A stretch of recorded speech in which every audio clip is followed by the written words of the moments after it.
Hello, everyone. We're here with Sascha Benedetti. She's a very special guest. I told you I'm doing this English presentation because they're English-speaking people.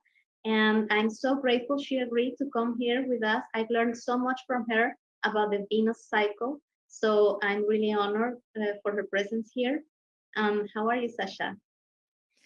I'm great. I'm so glad to be here, Carolina. Thanks for inviting me. I'm glad we were able to connect at last. Yeah. Been wild. It was hard to connect because we're of course recording this previously to the event, and Mercury, it was wild with Neptune and everything. So but we're finally here. Yay. Yeah, well, I would like you to tell our audience today about how do you see this everything that's going on like this December 2020, which is really the opening for the 2021 events, with these entering in Aquarius from of some planets, Saturn, Jupiter, the solstitium and everything. Yeah. Yeah. I've had this theory for a while that obviously we're in these turbulent times. Obviously, we're in this epic turn of ages. It's more obvious in 2020 than it ever has been. Really, from my view, it started in 2012. So I've had this theory that okay, we're getting prepped in 2012 for the last 8 years, and then now we're really going to see what it means to deconstruct the dominator culture, a culture based on fear and lack and control and power over, and have an opportunity to really actualize our human potential, honor our unique spark of genius, and redream the world together. That's one possibility. It may not go that way, but I'm rooting for that possibility. And so I have seen in this process, in this change of ages that has so many different cycles are changing at this time, going back to even a 24,000 year change, that Venus as heart, as feminine essence, is the medicine for these times. So the articulation of everything that's going on, the planets in Capricorn and Uranus and everything else can be transmuted through the power of the heart. Mhm. The transformation comes through resurrecting the divine or sacred feminine essence within us, regardless of what sex we are, because this is what's been oppressed on the planets, and this is what's harmed each of us. This is what's harmed our culture, whether we're women or men. It matters not. We experience it differently, and there's all different spectrums of that. But really, this sacred feminine is the medicine to tune into our inner wisdom, to understand our unique gift, to be in our bodies at this time where things are speeding up, speeding up, speeding up, speeding up, right? For the Mayans, this is Mhm. the end of the fifth world, ether, where everything's vibrating so fast. And Age of Aquarius is connected to technology. And we have this other timeline where that whole dominator complex could get carried forward into the future and we're enslaved by technology, or the timeline I spoke of, we can actually use technology to elevate our human potential, to wake up to our ability to be master creators and to liberate ourselves from the bondage that we've been living under in some form, back to our oldest stories are of war and domination and violence. So I believe Venus is the medicine, and I've been syncing with the Venus cycle for 8 years. I've been an apprentice to this movement. So I have the map up here, and then I have the experience in here. And I'm so happy to share with you. That's so beautiful. And as you were speaking, somehow I got this image about Venus and Uranus, because they, in mythology, Venus is a daughter of Uranus. And Mhm. in astronomy, these planets actually have very unique qualities. You know, Uranus is like all um, his axis or its axis is horizontal and it spins like this. And Venus, on the other side, spins backwards from the rest of the planets. So they have this connection between age of Aquarius. It's very similar to Uranus energy because you know Uranus is the motor regency of Aquarius, and now you speak to us about Venus being the medicine. So it just connected in my head as you Yeah. were speaking. I love that you're bringing the living sky and the planet's movements in, Mhm. because this is really, how I work with astrology is through that kind of movement and felt sense and the dance of it. So I love that you brought that in. And yeah, I love that you brought up Uranus as the modern day ruler of Aquarius. It's interesting because I have really reverted to more traditional rulers. Yeah. When I look at Scorpio in someone's chart, I'm looking to Mars. I am not looking to Pluto. Pluto is so far out there. I'm looking at those as more collective generational energies. Um, but I do notice that I make an exception with Uranus, Yeah. where I really feel, and I feel like this tip into the age of Aquarius may be part of this. And then I realized, visibility, when we're engaging with the living sky, visibility is extremely important, Mhm. and distance. So these planets, that have been rulers are so far out there, unseen. So it becomes very abstract and it's hard to Mhm. embody it. But Uranus is sometimes visible with the naked eye.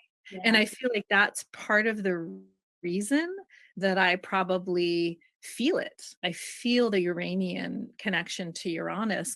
And I almost feel like, as far as those two timelines or multiple choices, choice point, however you want to talk about it, I feel like with the squares between Saturn and Mhm. Uranus in 2021, we are choosing which Mhm. will be the leader, Mhm. with Saturn representing, more of what we've come from, and more constraint and limitation. And, not to say it's all negative, but the true liberation of Uranus does excite me. And it's no coincidence that Uranus is in Taurus, ruled by Venus, Venus. Yeah.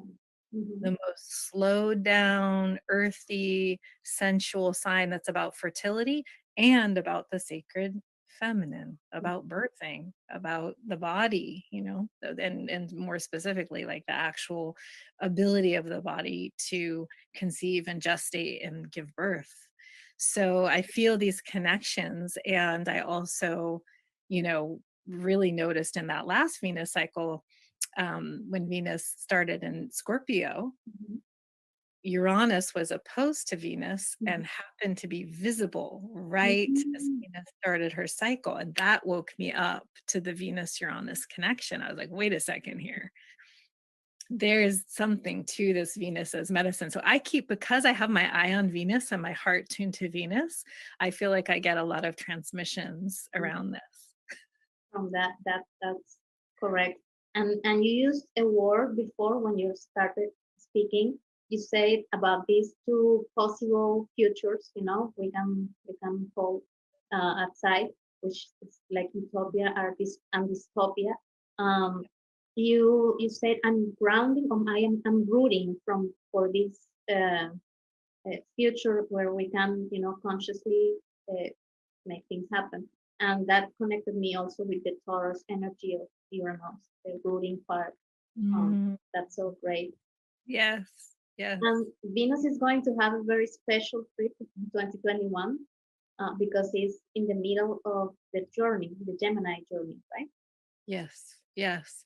Yeah, I mean, she will be, well, do you want me to talk a little bit about her her cycle in 2021? Yeah. Okay. So we're finishing out her morning star time. Mhm. So we just passed what I call the fifth gate of descent. Um, so when she meets the moon in the morning sky or in the evening sky, that can be considered, the way I look at it, as a chapter in her larger 19-month Venus and Gemini cycle. That's the book. So the Venus and Gemini cycle begins when Venus meets Sun in divine union, and that happened on June 3rd of 2020 in Gemini. So that Gemini energy is infused for this whole 19-month journey. But then, of course, she goes through the different signs, and she goes from morning star to underworld to evening star. She has these other aspects to what she's doing. But that Gemini energy, that Venus and Gemini energy, is this thread that gets woven through. And to me, that's not abstract. This is where I feel so delighted to have followed this for 8 years, because I see it. Something will come up in the news or come up as a theme in the collective. I'm like, oh, there it is, Venus and Gemini. There it is. She's still here. So we're finishing out. We have one more gate in January that will be visible. And that will be in Capricorn. Venus and the moon will meet in Capricorn in the morning sky. And then in February, right around the Imbolc, right around the February 2nd, that cross-quarter holiday that many people celebrate, the seasonal shifts, she will disappear into the underworld, and she will not reappear until about mid-May. And then she will reappear as evening star. And then she'll be climbing, higher and brighter, meeting the moon every month at these gates. And so we're really in this process of almost halfway through her cycle. So she meets the sun in this conception, in this divine union, making love to the sun.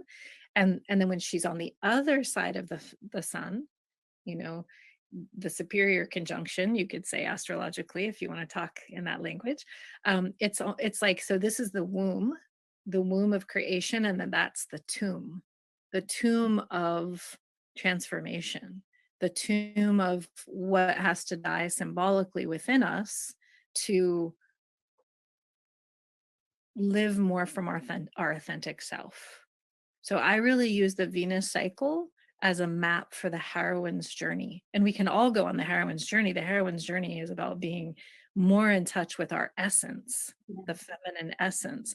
The hero's journey, Mars's journey in the sky, is very different. And that's about our call to purpose. And every human needs both. So this is not exclusively for women, in my view. But that heroine's journey really gives us that opportunity to change.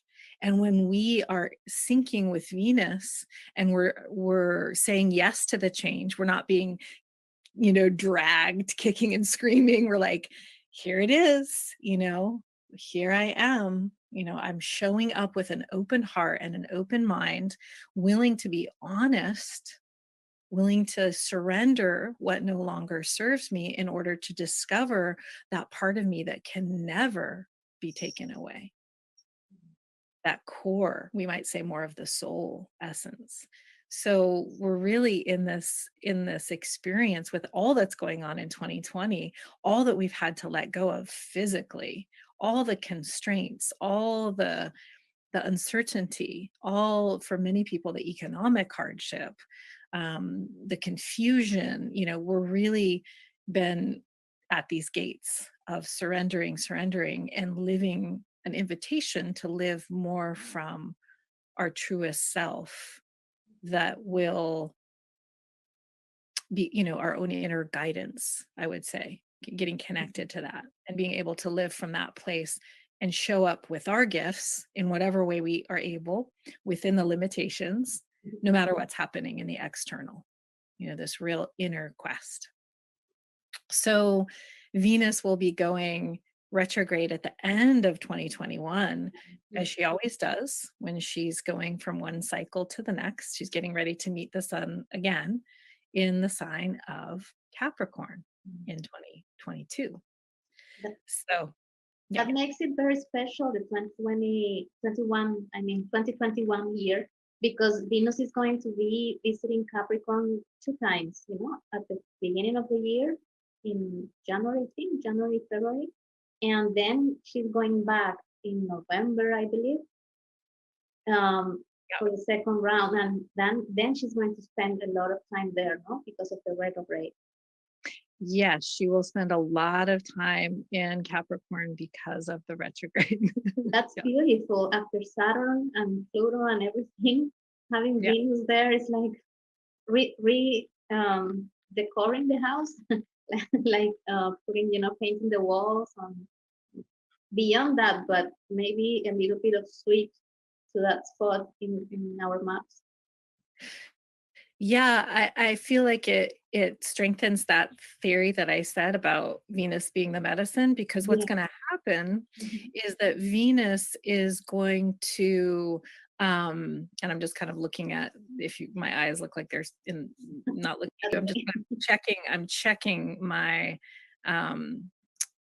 checking my chart here, to kind of remind myself of the flow. But she is going to be going over those same spaces of the end degree of Capricorn Mhm. and into Aquarius. And the thing that is so amazing about this, and uh, uh, actually this woman that's been in my Venus program alerted me to this. I didn't know, but she's going to meet in February of 2022. She's going to meet Mars in Capricorn, and they're going to ride together for almost 2 months Mhm. over those degrees, those nitty gritty, degrees of Capricorn. That's been all about releasing the dominator culture, finding out where that lives within us, how we're using power over, how we're how we've all been conditioned in this way, in this current reality. When we look at a lot of the indigenous cultures and the ancient cultures, we could say that they were a lot more feminine, in the sense that they were much more about partnership and relatedness and being in their body and having an intimate connection to the earth and protecting the children above all else. We can look at these models and say, what is going on with this current culture, what it's based on. So we have some models of that, but how do we consciously return to that, that ancient future idea Yeah. of really tapping into the ancient wisdom and bringing it forth in a conscious way? And I feel like this union of Venus and Mars on Valentine's Day 2022, and then they're riding together through these degrees. I was going to ask that, because that's 2022 we're talking about. Okay, because I Yes. see it. February, Mars is going to be in Taurus, maybe trine, but now I get it. So that's, she's just beginning her cycle at the end of 2021. Yeah. Mm-hmm. She's going to be beginning a new cycle. So we're still only halfway there. So most of 2021 is Venus and Gemini cycle. Yeah. And we're going to be shifting at the But end of then Venus and Mars are going to join together also, I think August this year, maybe August, in Leo, right? Yes, that is true. They will be close together in Leo as well in this year. So, the last time that they joined together was in the underworld, Yeah. in Virgo, right? And so that quality of relating, really needing to be about some serious analysis of our flaws, that Yeah. Virgoan, like, perfecting. Very pretty. It really has, like, knowing that in my mind, it really has affected, it seems, a lot of relationships, and relationships that aren't willing to do that level of work. I see them falling apart under this current conjunction. Yeah, that was last year, right? Actually, right? The Yeah, 2019 year. that was in the, what was it, late July or early August Yeah. of And 2019. for those people who don't know maybe what the underworld means, that's when they are not visible. They are like occult by the sunlight. So that's called the underworld. But Yeah. now I think they're going to be visible, maybe in Leo. Yes. Uh-huh. Mm-hmm. Yeah, they will. So that's a whole That's new pretty energy. cool. Rebirth of love. Yeah. Yeah, but just that idea that at the end of 2021, we really got this new relationship to this Capricorn energy. And I love, the way that Daniel Jamario talks about the sign of Capricorn, right? Being the indigenous elders, being the wise woman, Mm-hmm. being so socially responsible and responsible to the land, and really thinking about the future generations, and really being wise from experience. And whenever I've read that and tuned into that energy, it does feel like that grandmother, that wise grandmother, and her presence in the room. She might not be loud, but she's very much influencing what's happening. And I think of ourselves culturally, and how modern humans have so lost our connection to each other, to the earth, to the cosmos. And The ancestors also. Yeah. what's that? The ancestors, the lineage, this modern culture is so disconnected from that. Thank you for saying that. Absolutely. The ancestral wisdom, which Mhm. is the earth, which is it's all interconnected. And how that young person might come into that room with that indigenous grandmother, and be you know being rude without knowing it, or breaking things, or just unconscious. And the way that the grandmother would correct with absolute clarity, set the boundaries, but with kindness, not wanting to break the spirit. And like, how do we hold each other in that way, of really holding each other accountable for recreating culture, so that we can have the future that is the positive version, and do it with kindness. Not this, a lot of what's happening right now with the Sagittarius, the opposite of the Gemini. And um that polarity of Sagittarius and Gemini being the North Node, South Node. We just had the total solar eclipse in Sagittarius, of course.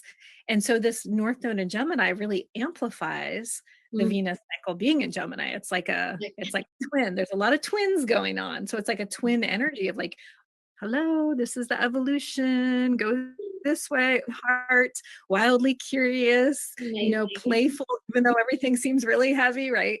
So, a lot of what's being shed is this sense of righteousness, calling each other out, cancel culture, especially in virtual reality. Mm. Gemini, Aquarius. We've got big Gemini energy, we've got big air energy coming online, which is so much about our communication, and also speaks to the virtual world, where people can really act in ways they would never act if they were in the room with you. That's true. And yeah, I was thinking about that before, that Gemini energy with the nodes, the north node there, about how this 2020 year also was like a really big mind shift. People, because of the experience, because of everything that's happening, really are having a thinking, a change in the way we think, or we, yeah, think about things, about life, about other people. So it's so great, like supporting the Venus cycle too. And Yes. yeah, and that Venus started just in the middle of this year, this crazy year, where when everybody was just like, keep going on, you know. Totally. And there she was, new cycle. Yeah. Yeah. So inviting us to meet this restructuring of reality, this fall of the dominator culture, with an open heart, wildly open heart, in that's not something that most of us really have experience with. Mm. And so it's this continual inspiration. And I really think of also the magic of Gemini, Mhm. and the magical beings, our benevolent ancestors, the fairies. Some people have that mythology, or, the Dakinis in the Buddhist tradition, like The these muse. the muse, absolutely. And how we can tap into the unseen world for support. I mean, there's a lot of people, and I'm sure you're hearing them too, these psychics and channelers and people that are very tuned in to the world, say that there are so many beings showing up that are supporting. Natural magic. People that are making magic right now, magical stuff. They related this, mm, like natural forces are subtle. I don't know how to say that in English. Like subtle, so, mm, invisible, but just Oh, intangible. subtle. Yes, yes. I Subtle, know. yes, Subtle. subtle. Yes, yes. Good. Yes, yes. And that, in a sense, we have front row seats at the Mhm. greatest show, we could say maybe in the whole universe. Yeah. Definitely, for a long, long way. Like we have bodies. Yeah. Taurus, we're here. The revolution is in. The revolution is by slowing down, coming into our bodies, awakening our cellular knowing, and really embracing our humanness. So um, that whole tendency, I don't know about for your communities, but a lot of the spiritual communities here, especially in California, can be very heady, can be Yeah. very much about bypassing and just get rid of the body. The body, we want to go back to spirit. And so I feel this medicine of Venus, the Venus cycle, and Uranus and Taurus is saying, no, no, go in, descend in order to rise, embrace the soma, dive into the mother matter, and find the wisdom, and then move from that place. Yeah, and it it keeps coming to my mind this image. We're talking about this Venus Gemini cycle, which is youthful and it's colorful and it's playful too, and the Capricorn energy that's been so present during along the whole year, and it's going to unfold, because the planets are leaving Capricorn, but Pluto is staying there, and that's going to unfold in the next years. And that remind me of that scene that you painted before about this room with a grandmother and then a young person coming in, Mhm, disturbing everything, and the grandmother correcting it. mhm, And I remember that last year there was like a huge gathering of ancestral grandmothers in Peru, I believe, in South America. They had, mhm, but it was massive, and I knew about that after it happened. I mm, like being there, but I didn't know before it happens, just after. And this year was planned the second meeting, but I guess it got canceled because of everything that happened. mm. But I just put those things together, no? Like the grandmothers of this planet getting together to, like to pass the wisdom and the knowledge, and then this Gemini cycle bursting in with all this crazy stuff. But Mm. it's like the co-presence of those two energies. Yeah, absolutely. And it's like with Saturn and Jupiter moving out of Capricorn and us moving Mhm. into Aquarius and really Mhm. moving into the future. In that metaphor, it's like the abusive patriarch leaves the room, Mm. and the grandmother wisdom, I got actually chills when you said that about the grandmother's gathering. The grandmother wisdom is then, really leading or supporting, the growth of this young one. And I really often reference in my own being, when I want to have a sense of natural human. I was very, very touched by the book, The Continuum Concept by Jean Lidloff. I don't know if you're aware of that one, but she traveled to South America, and she was an American, and she traveled to South America, and she lived with different tribes in the Amazon pre-contact. And Mhm. her story is just incredible because the way that these people lived was in such stark contrast to modern society, and they had no similar issues. Children didn't whine, have temper tantrums. Like children didn't have all of these issues. We just go, oh yeah, that's just how it is. And so, kind of accidentally, her book had a cult following for holistic parents. They Wow. just loved her book. It wasn't written for parents because it gave this model of how would you engage with a child where you're not dominating them, Mhm. which I would say in a sense, reward is just as much in that model as punishment. Mhm. It's robbing them of their inherent natural desire to belong by imposing this is good, this is bad, but really allowing them to be their natural self. And it was, it's just so fascinating. And I think of that when I think of, this kind of more natural unfolding of human beings and how to give freedom in a way, like allow to have consequence without being irresponsible Mhm. and not taking care and protecting. It was um such an interesting peek into watching people that had a way that felt much more aligned Yeah, with the culture we want to create. all that knowledge, all those teachings are needed now more than ever Yes. because of what you said before. No, this Aquarius energy may lead us, may lead some part of the world to the very technique and technologic and even more disconnected maybe reality. But we have to root, as you said. I love that word. We have to root on this other connected and universal love, and back with the ancient knowledge, which is even wiser, no, futuristic than we think. Yeah, absolutely. Absolutely. And other things that came up when I did the a ceremony for the solstice with Tammy Brunk, who Mhm. studied in the shamanic astrology school. I'm sure you know her work, but she brought up, that in the, I believe it was the Iroquois tribes, when, the Europeans came over here and were creating their own government, despite this land being already inhabited, and really, that whole force of Mhm. colonization, which is, I would say, very much the dominator Yeah. culture, right? That same mentality. That they base some of democracy on how the Iroquois tribes governed, Mhm. and that they always had a council of grandmothers, and they didn't want to be bothered with the day-to-day decisions. I mean, no, but they could come in at any point.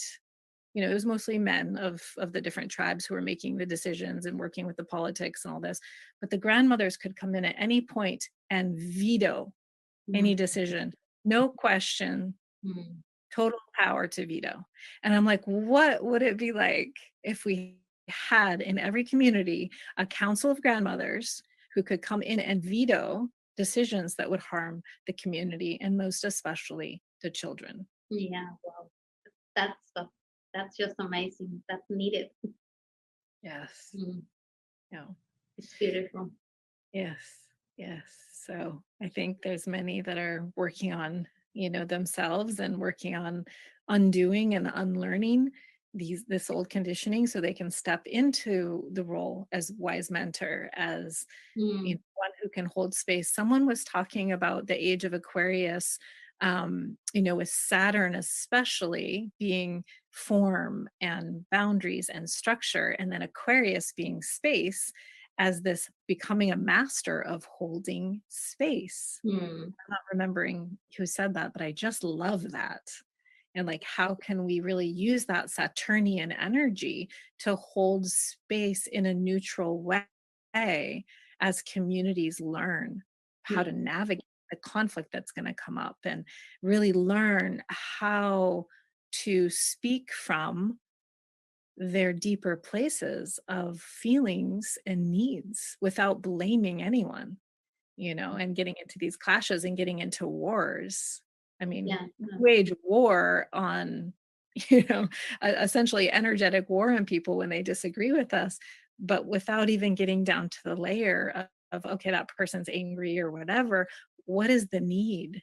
And how do we create win-win situations? Once I understand your need and I can share with you my need and they're equally respected, then we could begin to engage in a co-creation of, well, okay, what can we do? And that focus on solutions that Aquarius really is so solution oriented, Mhm. innovative, outside the box. And we Yeah. can get into that more. And yeah, totally. And I love that concept, the holding space concept. That's beautiful because I mean to understand this Aquarius Saturn cycle. Mhm. And I was thinking also about this, how you were talking before, the ancient cultures and then the colonization with the um, patriarchal figure. And about that time, maybe a little before they came, is when this Earth cycle began. You Mhm. know, like 200, no, 800. I mean, many, many years ago. I like 12. The year was 12 something. Mhm.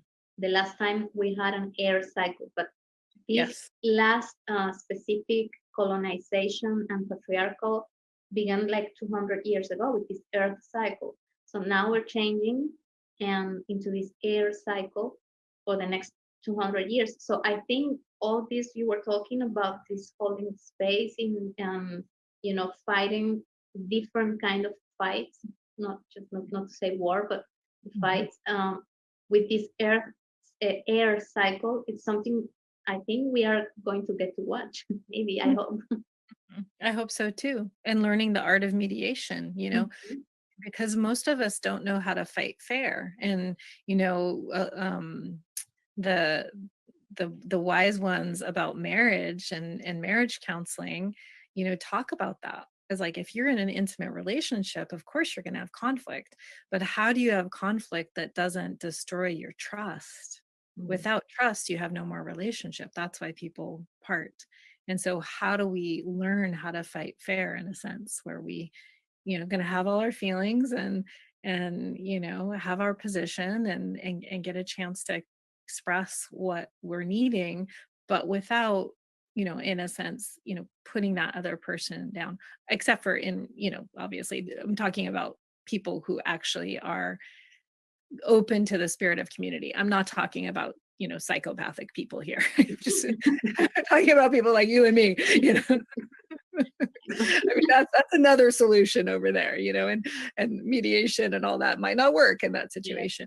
There's some pretty extreme, with this disconnection from ancestors, nature, um, our hearts. We're seeing some pretty extreme um, behaviors in humans that have become very ill from that disconnection. So Yeah. that's Now that you mentioned that family and partnership and relationship things, I get to think also that this new cycle, this air cycle, it's going to be like really a change too in this paradigm, about marriage and what the ancient this last 100 years thought about marriage. It was like holding the patrimony, the Mhm. material stuff.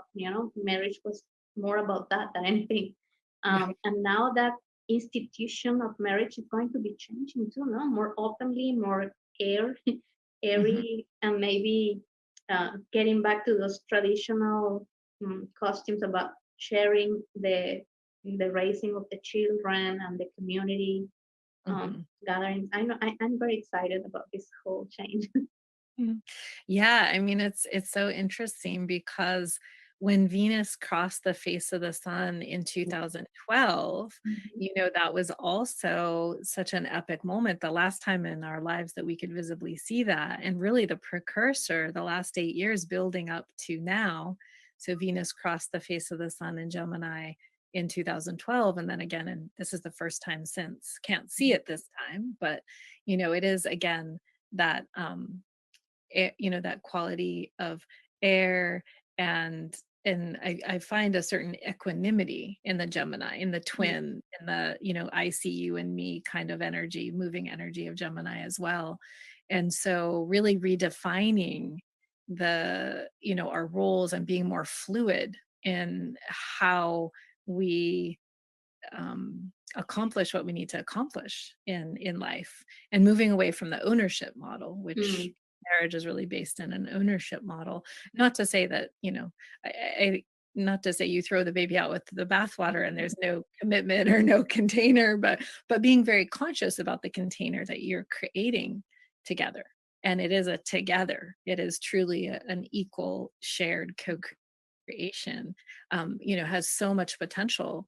These kind of unions have so much potential to expedite our waking up to who we are. And that's why in the Buddhist tradition, the practitioners, they would pray to find a consort in their lifetime, to find someone they could practice with at that level of intimacy that would reflect back to them their blind spot with love, Mm. in a container of love and trust that would say, hey, here's your shadow.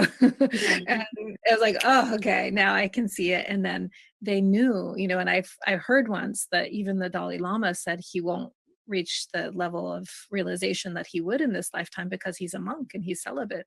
He's not engaging in that kind of intimacy that can really be the crucible Mhm. of reflection that wakes us up very quickly to more of our potential. That's that's beautiful. Mhm. Yeah. Really, yeah, it is. Oh well, I just don't know what else to say. I mean, anything else you want to share with us, it's so welcome.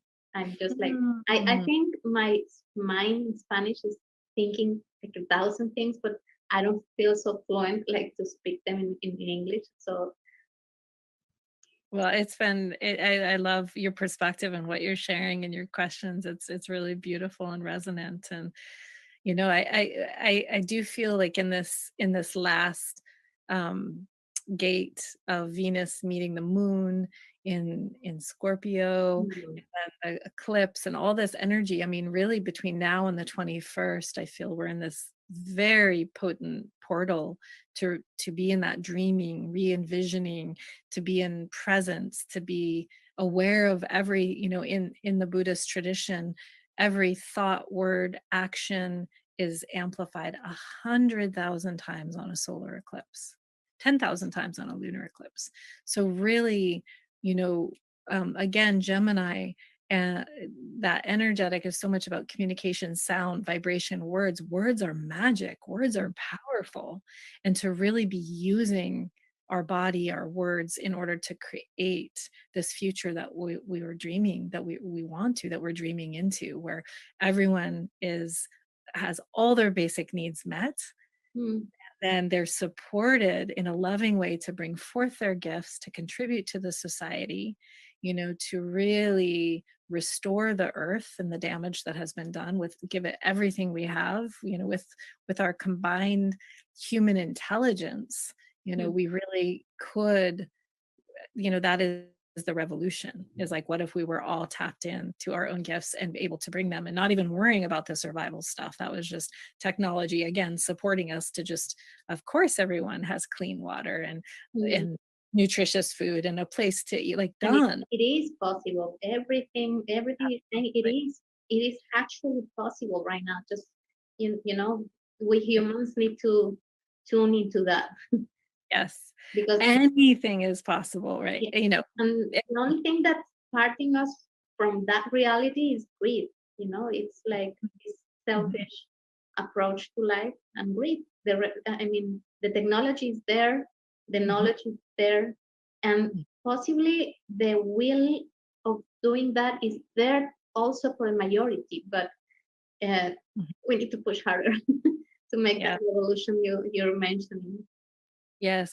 And the revolution within of really Yeah, becoming sovereign and I and really agree. saying no to what is anti-life, Yeah. to any new technology or any pushes from the government or any solutions that in our body and our Mhm. intuition do not feel like they're life supporting, do not feel like they will support the next 7 generations, or however far out we want to put that timeline. that kind of sovereignty is really important for those of heart, to know what the no is, as well as what the yes is in the dream, and to stand for that. And I feel like those who have been looking for community, have been looking for like-minded kindred spirits, or have been looking for that kind of sacred partnership, I have this sense, and this is just intuition, I think more than astrology, that there'll be a lot of people coming together once we tip into the age of Aquarius. It's like, not that the problems will go away, but our perception may shift very suddenly. So we're able to see new solutions, that we were not able to see before. Sorry, my dog is He's barking. agreeing. He's agreeing with everything you're Yeah, saying. yes. Yeah, that I read Castaneda. This is an author that shamanic teachings, and he said those are the world agreements. When you're saying something and the world agrees, it just works somehow.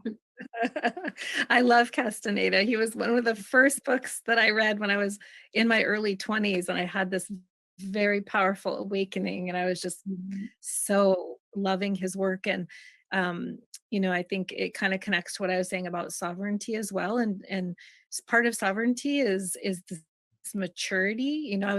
I was very naive, as we all often are when we awaken to these spiritual and unseen dimensions. When you read those Castaneda books, that awakening to the greater reality is downright dangerous. Yeah. If you're not, you need to become a warrior of discernment, of awareness, that it's not all roses and unicorns. It's like, and so I feel like we're in that time too, being here with bodies, waking up. And I imagine there's many, many beings that want to come be a part of the show, and some of them are not benevolent. And so how do we really work with our energy, with our energetic boundaries, hold our space, and know that ultimately we have the power. We're master creators, and we can consent or we cannot consent. And I've been really working with that. I do not consent, and just moving it out of my field and really creating this space in my being where I can be very clear about what I'm allowing in and what I'm not allowing in, but in a positive way. Again, that positive aspect of Saturn. Yeah, and Mars. I'm just thinking about Mars now. We didn't even talk about Mars. the warrior, the light warrior that Castaneda mentioned. And now I just thought about how Mars this year, retrograde in Aries, is preparing also for this coming of this new cycle. With this, I don't know, strong energy renewed. Yes. Yeah, absolutely. And thank you. I mean, like, Mars, we must mention Mars in Aries in his home sign, 6 months in Aries, and opposing Venus in her home sign mid-November. That was just exquisite for that waking up of sacred masculine, sacred feminine, and that polarity. So thank you. Yeah, I think we are being prepared. Yeah, we're giving everything we need for this journey. Yes, absolutely. Everything that we need is right here, and especially right here. Yeah. That's true. It's been so great talking to you, Sascha. I mean, I think this is going to be so valued for all our audience that are here watching. And I really, really thank you for being here. I hope it's not the last time. I hope we can present again. Oh, I hope so too. It was such a delight to be with you, Carolina, and many, many thanks for having me. And I hope that our conversation is, a blessing to all who get a chance to watch, listen, receive. I'm sure of that. And now we're going to continue with our program. And well, thank you again. There's just nothing but gratitude, really. My pleasure. Bye-bye.